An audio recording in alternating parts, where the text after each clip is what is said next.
Technology भी तुम्हारी, ground भी तुम्हारे। आज बात होगी इंडिया के वर्ल्ड कप की।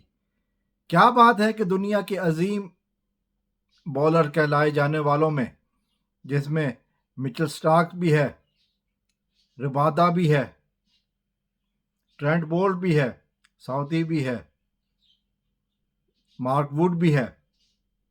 इन लोगों की गेंद स्विंग नहीं होती। जब ये गेंद करते हैं तो स्विंग नहीं होती, लेकिन उन्हीं ग्राउंड पर जब बॉलिंग ऐसे बॉलर के हाथ में आती है कि जो स्विंग नहीं करते थे, बड़ी बड़ी गेंद स्विंग हो रही है, वही मोहम्मद शामी और जो इनके साथी हैं ये स्विंग कर रहे हैं, लेकिन जो दुनिया के अजीम बॉलर्स हैं उनसे उसी मैच में बॉल स्विंग नहीं हो रही। सोचने की बात है कि आखिर बॉल तब्दील होता है या कुछ और मसला है।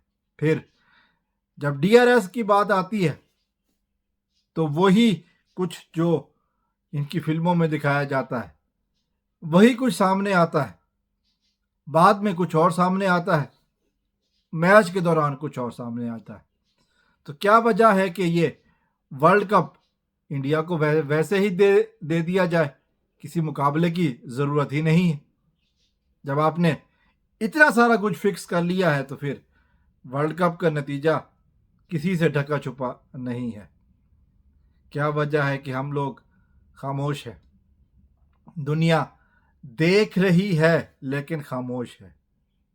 इंडिया की टीम मुसलसल जीत रही है, लेकिन कोई तो बात ऐसी है जिस पर दुनिया की बड़ी बड़ी टीमें, South Africa, Australia, England, New Zealand, इन तमाम बड़ी टीमों के बॉलर गेंद को स्विंग नहीं कर पाते उतना जितना इंडिया के आम से बॉलर कर पाते हैं।